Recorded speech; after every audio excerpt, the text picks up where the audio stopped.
Did you get conned into buying one of these masks?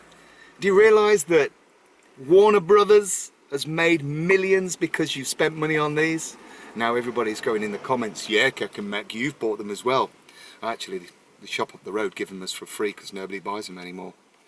But yeah, Warner Brothers Studios made an absolute fortune out of that. We are anonymous. Not now! Not anymore! So, KaK M, what are you reading about today? Hoods. Has anybody ever read this book? Can you see who that is? That's Colin Gunn, that is. I used to know him and his brother. They used to go in the nightclubs when I used to go out drinking with girlfriends and stuff. And with mates, they used to go into Sherwood Rooms, which was the Astoria, and they used to go into New York Brewery, New York, the nightclub. And they used to often get into fights. And, I mean, these were feared guys. And apparently Colin is in jail at the moment. Somebody tried to spring him in a helicopter, wasn't it, from prison or something like that. And I'm only halfway through this book at the moment. It's about 250 pages long, about page 125, something like that. It's got some interesting pictures in the middle. And his girlfriend goes on talk about here.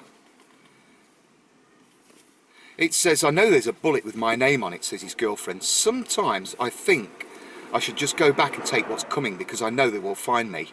I know he's got people over the country looking for me. Colin Gunn, that is, who's on the front. I always got on with him fine. They were nice lads. A bit overweight. Used to like a few beers, you know, like the next man. But I didn't realise what they were doing at the time. It says, during the few weeks I spent with him, he used to tell me things that made me shudder.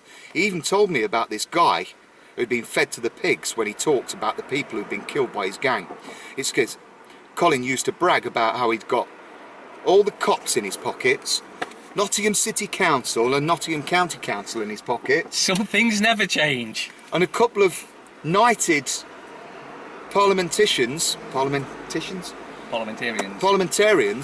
in the government in London, all in on it, that were actually using him and a few others.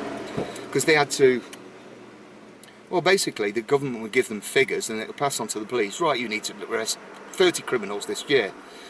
And they'd go to people, not necessarily Colin Gunn, but they'd go to some of them and they'd say... Some of the protected ones. Some of the protected ones, and they'd say, well, if you grass on these or you tell us whatever, you know, and give us some money from your ill-gotten gains, we'll protect you and you'll always be safe.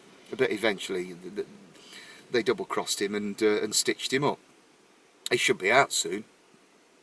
But yeah, one thing in common with all, not just Colin Gunn, but in this book, and all the gangsters are in it, it's actually the police, the government, and the local councils that are the real mafia and gangsters.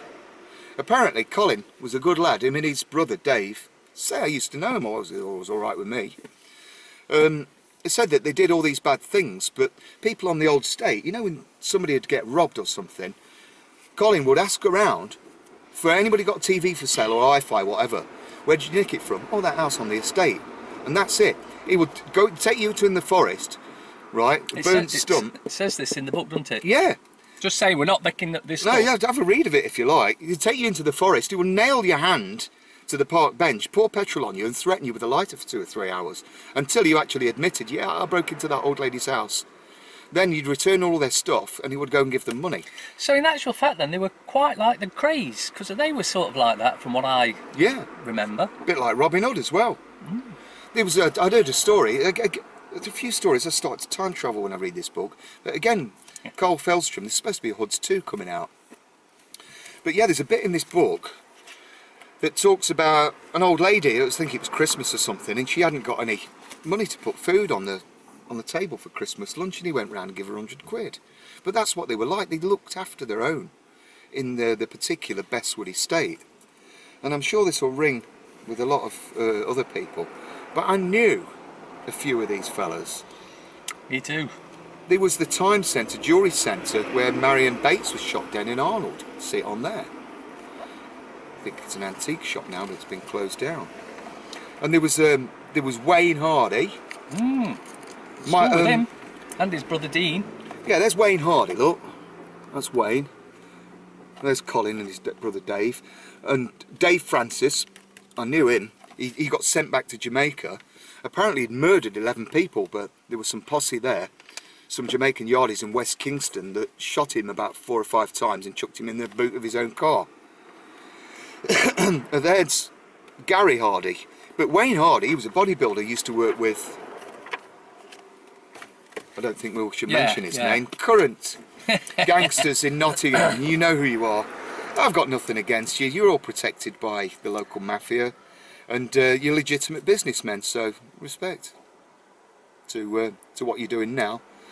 But yeah, what's all got in common is actually the police and the council and Westminster, the government, are all in on it as well. Yep. So, things never change.